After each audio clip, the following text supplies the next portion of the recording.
Welcome to Keep Hustling, where we are going past the why to get to the how. I'm your host, the always hustling Aaron Gordon, aka NY Risk Advisor, aka Mr. Keep Hustling. In this podcast, we will be diving deep into the professional and personal successes of our guests to find out how they hustled through the most difficult times in their life and their development to achieve the success they've gotten to today. So buckle up for what hopes to be an amazing ride. And of course, now and always, keep hustling. Welcome to Keep Hustling with my guest, the New York Mover. Thanks for joining me, New York Mover. Thank you for having me. Right on cue, sip of water. I like this. This is what it's about. All natural. 5 seconds. I waited until the 5-second countdown was up, and then I took the sip of water. You know what? That's what this is all about. So I got to ask you, I've interviewed a number of people for this, and every single time, I wasn't planning on starting with this, but it's super important when talking about people's hustle and how they get to where they are. And every person has given me a pronunciation of their name, but you said to me that you wanted to be introduced as the New York Mover, which I know is who you are and your persona and everything that I've been inspired by. But what does it mean to you that you've kind of become synonymous with the New York Mover? I think I'd like to say there's some like spiritual significance or like some like empowering reason why. The reason why is because when you think of, and I know I'm a little better looking than him, but when you think of The Rock, right, like it's a joke, obviously, but when you think of The Rock, his whole brand is who he is. So from a marketing standpoint, being known as the New York Mover, like the company name, my name, the brand, everything is all in one. If you think of like 1-800-mattress, it's just very scaled down because The Rock was a better analogy. But 1-800-mattress was really powerful because you had 1-800-mattress, 1-800-mattress.com, 1-800-mat, like the whole, So same thing with The Rock, and same thing with the New York Mover, and the Hulk. Like that whole everything was it. It's an all-in-one. I see a lot of similarities between you and The Rock, so I'm glad. Right. I am a little bit better looking. That's whatever. Listen, just for the record, The Rock or Dwayne, whatever you want to be called, if you want to come on and I'm sure that the New York Mover will come back on and we can debate this on air. Right, sure. And we can go side by side and see. Exactly. Right. So you are the New York Mover, but take us back a little bit. What do we need to know about your upbringing or your early career that led you to become the New York Mover? There's failure, there's success, there's failure, there's heartbreak, there's tragedy. There's a lot of everything in my in what got me to where I am. And God's grace, all of that brought me to a place where I made some decisions this time around when re-entering the moving industry, that I was going to do some things that were drastically different than I had ever done or that I had ever heard of being done in the moving industry. So much that it was going to completely reconfigure the way that customer service is handled, the way that pricing is structured, right? And it was a risk, and it turned out to be the best decision that I've ever made. So I have to believe that there was a point when you made those changes or decided to be different in an industry that, I think that you're very differentiated in. Again, I think that, like, similar to insurance, people probably Google mover near me or ask their neighbor, and like that's really what it's about. I had a actual screamer on the street with my neighbor a couple weeks ago. One of my closest friends who was moving to the house 2 doors over from me, and he used a shady, cheap mover, and I literally, with everything that I had, including the fact that his insurance wouldn't cover the move, and I'm his insurance agent, like, just tell him he's an idiot, and we don't need to get into details of it, but on the way out, they scratched the floor of his old house that he now needs to repair before he can sell it. I thought you said a screamer. Screamer. We were screaming at each other. Me and my neighbor. You and the mover? Me and my neighbor about him using a mover that was not insured Oh, and was shady and was just the cheapest. yeah, But I think that a lot of people, it's interesting because people lose sight in your business of the importance of it because they say it's just like a one-time transaction.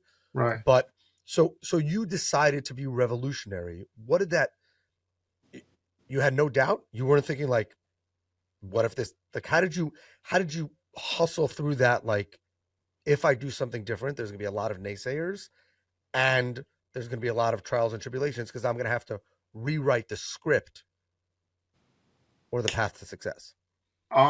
What comes to me is something I think I saw in like a movie yesterday.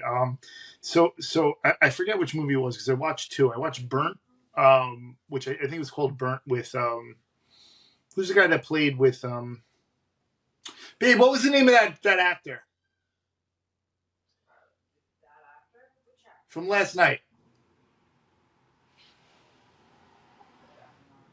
Ah, he's a really good looking guy. He played in A Just for the Star Is record, the New Born. York Mover is a new father, so his whole brain is foggy for your listeners out He there. played So in A Star Is Born.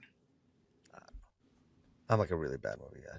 Oh, well, anyway, I watched Burnt and we watched Silver Lining Playbook, and he was an actor in both of those. And it may have been Silver Lining Playbook, but it made me think of it. But like, one thing that happens when you are when you're in going into recovery, if you are having a a very deep like a big transition, a big spiritual shift, a big psychological change, a like something huge in your life has to shift in order for you to go from a place where you simply can't stop burning your life to the ground to a place where you have freedom.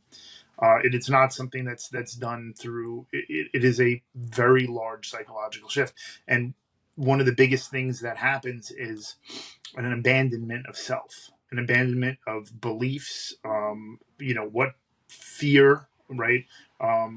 Casting your fears into the fire, like just kind of a complete abandonment in everything and a trust in something that you can't necessarily put your hand on, but know that your way isn't working. So you're willing to be extremely vulnerable and do something that doesn't feel like it's going to solve the problems in your life that are on fire, but people are telling you it will. So where I'm heading with that is I was in that mindset already when I had seen some amazing things happen for me in my life, that by doing these things that seemed like they were not going to fix any of my problems, completely revolutionized my life.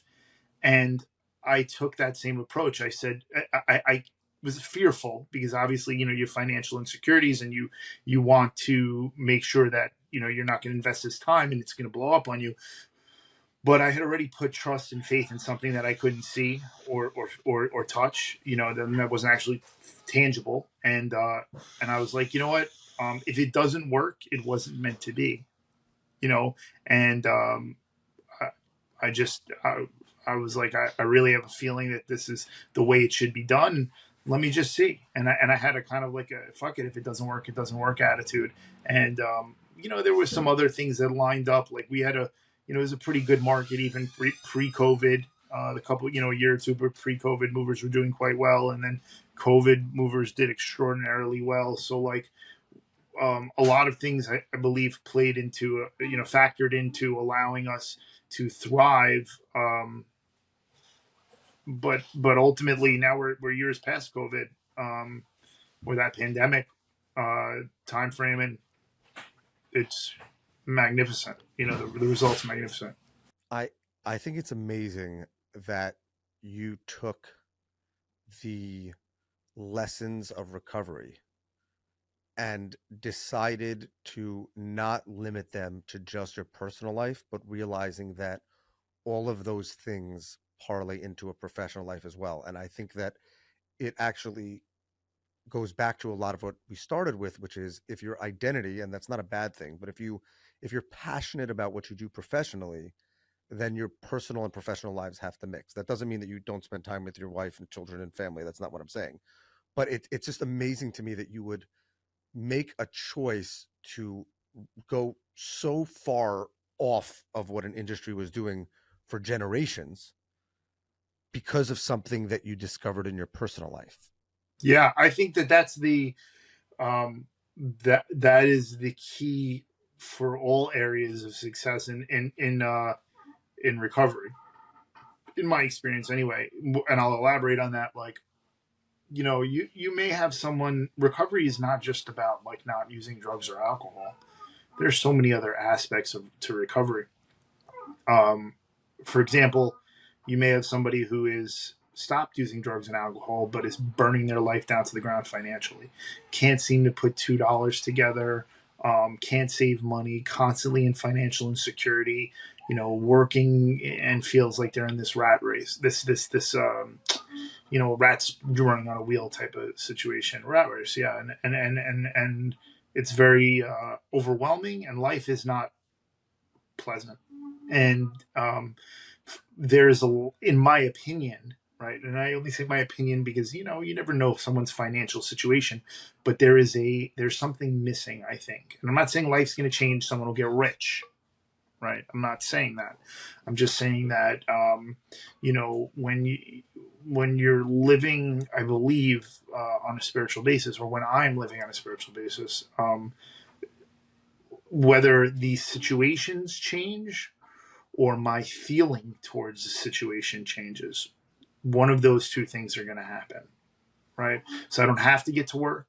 I don't have to go to work. I get to go to work.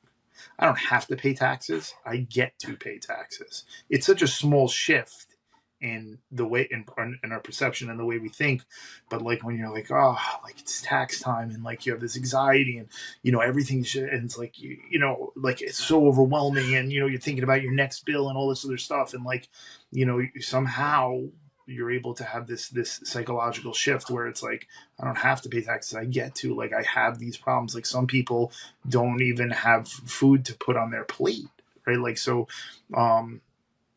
that type of stuff.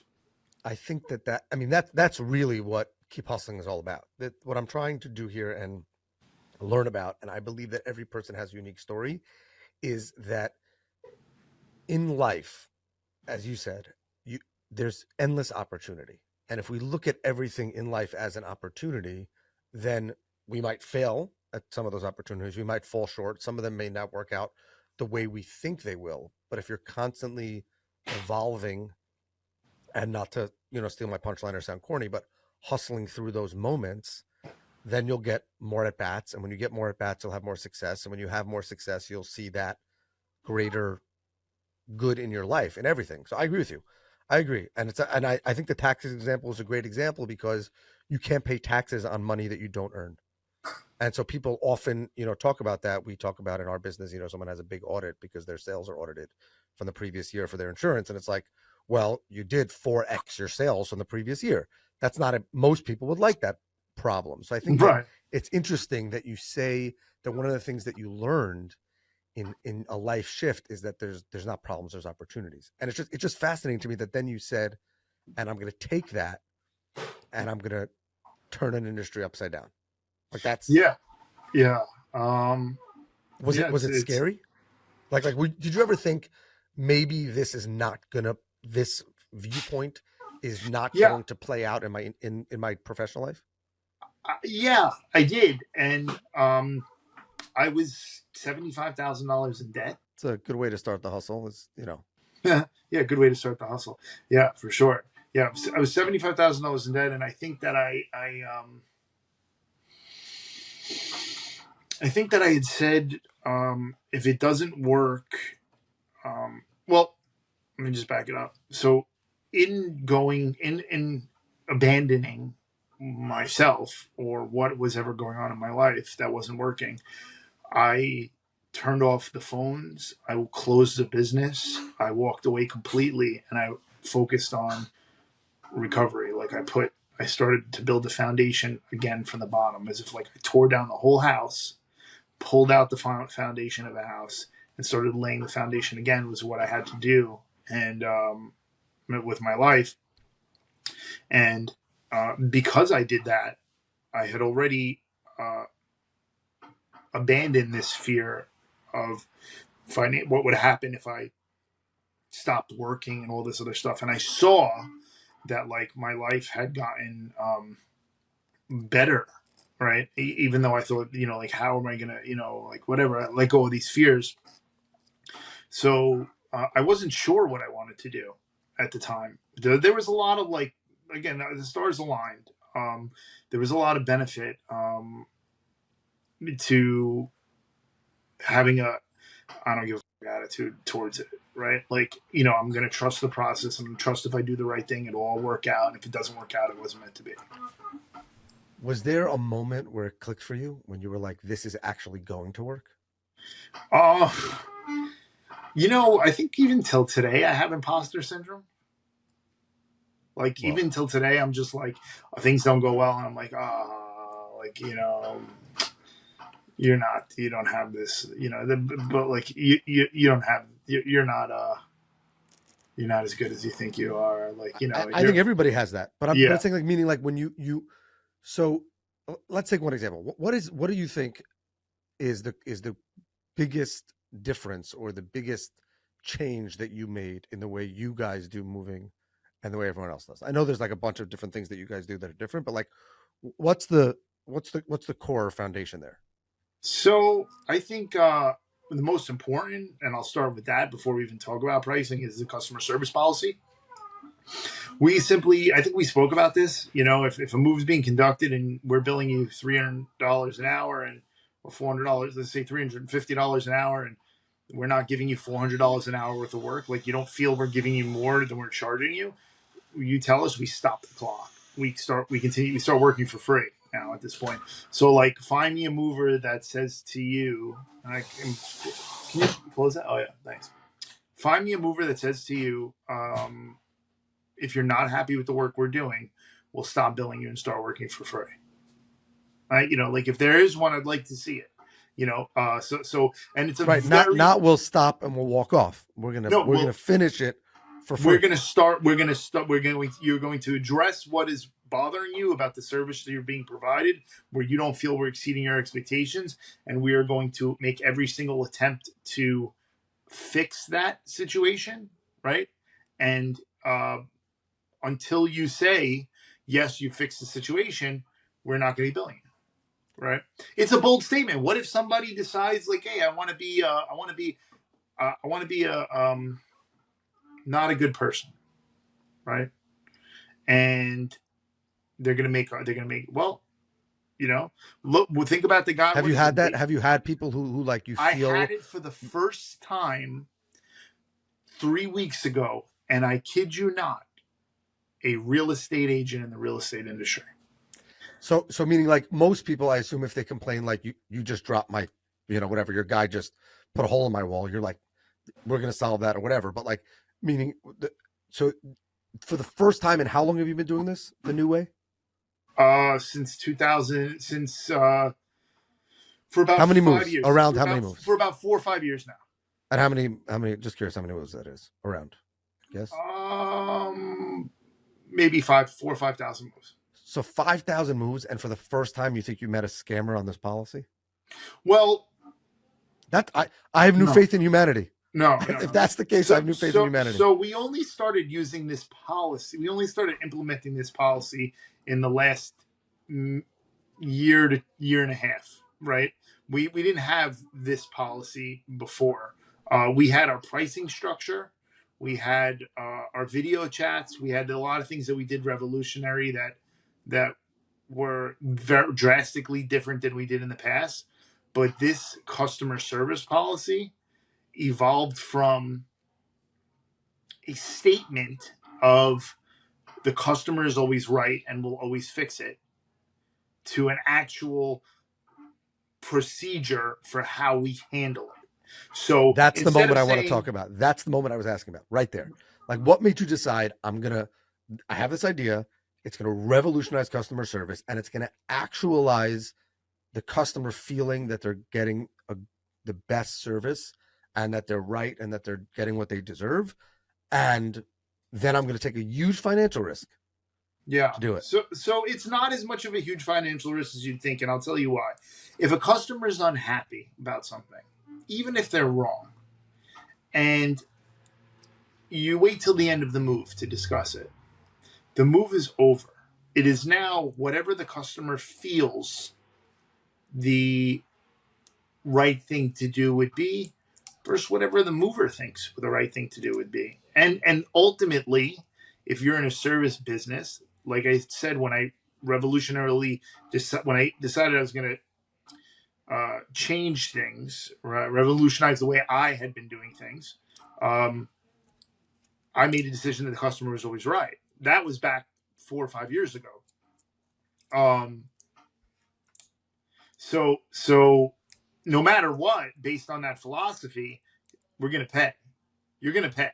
So if you look if you look at it differently, it's a it's a double-sided coin, because on one hand, by addressing it during the move, by checking in during the move, by having the foreman and our office, our move concierge, call and say, "Hey, are we exceeding your expectations?" and Do you do checking that in. mid move? We check Mid move? every hour. Every hour, the foreman or the office is somebody's asking. It gets to the point where the customer's like, "If you ask me again, I'm going to kill you." Joking around, right? Right. That's my complaint. My complaint is, don't ask me anymore. I'm moving. Just leave. Right, right. No, so we ask, we do. Look, if it's a 3 hour move, well, so it's going to take us an hour to load. We might ask one time while we're loading, and one time when we're offloading, if an hour drive in between. How many times can you really ask on a three? So maybe in that case you ask twice. But if we're loading, if it's a 9 hour day and we're at a customer's house loading up for 4 or 5 hours, that at least 4 of those hours, because maybe that fifth hour doesn't allow it, but approximately every hour we are checking in with the customer. Are we exceeding your expectations? Right? Because the moment they say no, right, and we remind them at all points, even when we check in with them, the moment we are not exceeding your expectations, do not wait till the end of the move. Don't. There's The end of the move is over. The move's over. Let us know immediately. So when you keep that dialogue with the client, they have it in their mind. Okay, they want to know feedback, right? And we check in with them. Hey, don't forget, we're exceeding expectations. Yes, okay. Please don't forget. Let us know immediately. So there's that open communication, the line of dialogue, where if it happens, which movers don't want to work for free, so they're busting their to make sure that they don't have to, right? Um, where that opportunity presents itself, and the client, if they say something, we have that moment that we found out that they weren't, not much time has elapsed since the last hour. So okay, what is it that we could do differently in this situation that we weren't doing right before, that we were doing right before? Well, I feel like the guys were moving a little quicker, or I didn't see, I saw three guys, now I only see two. Right. So we'll take the customer downstairs. We'll show them, hey, there's a guy loading on the truck. Right. One of the guys now is stacking stuff onto the truck. Oh, I didn't realize it. No, you guys are great. Sorry. Thank you for bringing that to my attention. But you have that open line of communication where you simply do not allow a customer to get to the end of the move. It's impossible for them to get to an end of the move and not have an incredible moving experience, because you you're removing that from there, even the possibility of that happening. So I that would was say, the yes, that was I would say that people probably complain less when they know that you're checking in. Like there might have been something that they would think wasn't like 100% before, but they're like, I know they're invested. They're not spacing out. They're not, like, They care. They care. Most people, especially in the world of moving, having faith in humanity. You said that is funny, but you know, I think people are inherently good. As much as there is evil in this world and there are bad people, I think that we fundamentally know the difference between right and wrong, right? Like everyone knows, maybe not a sociopath, but like a legit clinical sociopath might not, or might not even care. I think even a sociopath still knows, but just 100%. doesn't care, right? Um, so I think that being said, like somehow I think God instilled in us this understanding of what's right and wrong, and majority of people are good, but when someone feels like they're being taken advantage of, and I can say from my own experience, if I feel like you're taking advantage of me, I'm like, all right, I'm going to one up this guy, like I'll show his ass, so. A lot of these situations where people act out in certain ways that get perceived as like a lack of faith in humanity is often because their perception is different, maybe different than reality, right? But just different than your perception. So we want to see that perception immediately, and we want to fix it. And look, if you give out a half an hour, if we stop the clock and we work for a half an hour for free while we're fixing the situation, we check in with them 20 minutes after they told us, hey, did we fix it? Or we, yeah, you guys fixed it. Great. Okay, we're going to turn the clock back on. Okay, no problem.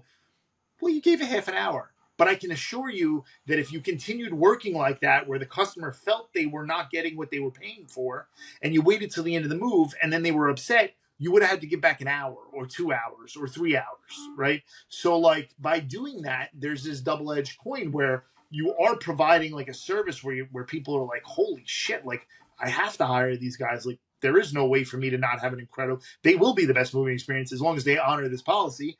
Um, they're you're at the same token you're doing that, you're also minimizing the potential for loss as I far as I know your bottom line. I like the fact that it it's calculated in that not only the customer wins because they get the best experience, but I didn't think about it that way. I love the fact that also it's probably the best thing for you financially. Like I can't imagine I never thought of it this way because I guess it's just not my personality, but I can't imagine people getting to the end of the move and saying, no, by the way, you messed X, Y, and Z. We agreed on $5,000. Here's four. And like So imagine you're when someone, if someone feels like think couple things didn't go right that they didn't like, and they feel like it took, they look at a bill and they go, you know what, I didn't like those things they did, and that bill looks really high, right? Like, no matter how much time you put in there, or how much blood, sweat, and tears, or how many hours were invested, I, as a consumer, would say, okay, using this opportunity to get X amount of dollars off the move because I didn't like what happened before, and this is a bill that's not really everything. I would have liked to pay less, so I'm going to pay less and use that opportunity. You're kind of disarming them from that, like and I have to imagine like if there's ever a really bad scenario, you come out ahead also because like we're not fight like I can imagine that things get broken. So just by human, the best movers in the world, things have to happen. And I feel like people also probably appreciate that more because you're ahead of it and not like they don't feel like you're going to hit it with them with that at the end. um say that again. I didn't quite I understand. feel like when bad things happen, like the natural bad things, not people taking advantage, like a guy didn't show up. There were supposed to be three guys and there were two, or something breaks or something happens throughout the course of a move that is actually a problem, not just a perceived problem like, oh, there were three guys here. They didn't realize that one was on the truck, but there is actually a problem. Like you did do X, Y, and Z incorrectly. That it's also disarming because it's like, okay, we're going to deal with that right now. And therefore, when we come to the end, you're not going to have a checklist of you scratched my door on the way out. Yeah. You did it. You're like having that communication Well, makes it I solid. have to say, just for transparency purposes, New York State, New Jersey, the Federal Department of Transportation are all very serious about insurance. So we have to be careful when we talk about insurance where we loop that in. So if something were to get damaged, right, there is a claims process and the customer can fill out a claim form at the end of the move. It doesn't, and they're made aware of that at the beginning. They're signing a piece of paper about that's no surprise to them. So it really doesn't come into play where someone would say, okay, you're not exceeding my expectations meaning we're not giving you more per hour than we're charging you for, because it's a separate issue. So No, but what I'm saying is when you have that communication, they know about that and it doesn't come to, I'm not filling out your claim form. I'm just going to withhold yeah, X number yeah, of dollars absolutely, because absolutely. the whole experience is partnered. It's not, a service provider and You consumer. can do a lot more in the world of customer service if you remind people that you're playing on the same team. Like, we are billing you per hour, but we are getting paid what we want to get paid per hour for the work that we do. Our job is to bust our to get it done as quickly and efficiently as possible for you. Right? We didn't take $50 an hour off the hourly rate, which was a good portion of our profits, and now we feel like we're slighted in a certain way. Not that we would do that, but I wouldn't take $50 an hour off my hourly rates because I don't even want to work at 100% efficiency and feel slighted. I just don't want to, if we're not getting paid at the rates that the best way I can explain it, I heard somebody say this many years ago. I can't give you a 20% discount on the rates because I can't give you a 20% discount on the quality of service we provide. We're going to provide you 100% service, so we're going to charge you 100% of the pricing we provide. That is keep hustling. Yeah. That's it. And it all works out. That's amazing. I could spend all day talking to you. I love the fact that your personal journey led into your professional journey, that you've seen the success, that it's played out, that doing the right thing wins. And I think that people oftentimes forget that. And this is talking to you is an incredible reminder, not only my faith in humanity, but in my faith of that doing the right thing. Sometimes even when you look at the competition, you look at others and you're like, the creep of doubt, that imposter thing creeps into the back of your head, that like, that you are doing the right thing. So I have to thank you. Uh-oh. No, you gave me some really great advice. I don't remember how many days it was I spoke to you before she gave birth, but you gave me that advice about getting a long enough a cord for the phone to keep my phone charged. And there was interestingly enough, in the room that we went to, once the child was born, there were cords all over. But in the birthing room, there was a outlet right behind her bed, and it would have not made it to where I was sleeping overnight, and I would have been without a phone or a dead phone. Risk Advisor, full service operation here. So I'm glad that we could have that. We have a closing tradition on this podcast where we ask our guests to leave us with their favorite timely or lifetime inspirational quote. What is that for you? It's a poem called The Man in the Glass. When you get what you want in your struggle for self and the world makes you king for a day, then go to the mirror and look at yourself and see what that man has to say. For it is a man's father, mother, or wife whose judgment upon him must pass. The fellow whose verdict counts most in life is the man staring back from the glass. He's the fellow to please, never mind all the rest, for he's with you clear to the end, and you've passed your most dangerous, difficult test if the man in the glass is your friend. You can fool the whole world down the pathway of years and get pats on the back as you pass, but the final reward will be heartache and tears if you've cheated the man in the glass. I have never heard that before, and that is, I love it. Absolutely incredible.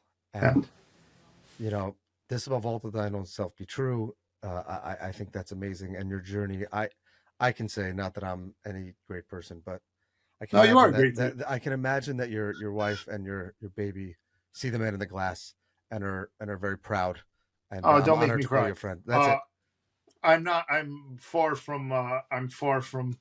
I am human like the rest of us, and I make. I'm judgmental. I can get angry. I can get impatient. I can get. I can become dishonest when I'm fearful. When I'm very fearful, just like every other human being.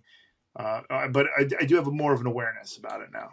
More an awareness and more of a attempt to have restraint on those things that are character defects of mine. Whereas before, I only saw you as the problem. I never really saw myself as the problem. But you're great. We had quite a good conversation last time. I think you're a hell of a guy. So I appreciate it. I appreciate you coming on, the New York Mover. This has been another episode of Keep Hustling. Remember, do well by doing good, and always keep hustling. All right, hustlers, that brings us to the end of another fantastic episode. Thank you for listening. Be sure to subscribe to our podcast so you never miss an episode. If you have any suggestions, comments, or even just want to say hello, please feel free to reach out to us on all social media platforms. We are Keep Hustling Pod. Until next time, stay curious, stay hungry, and keep hustling.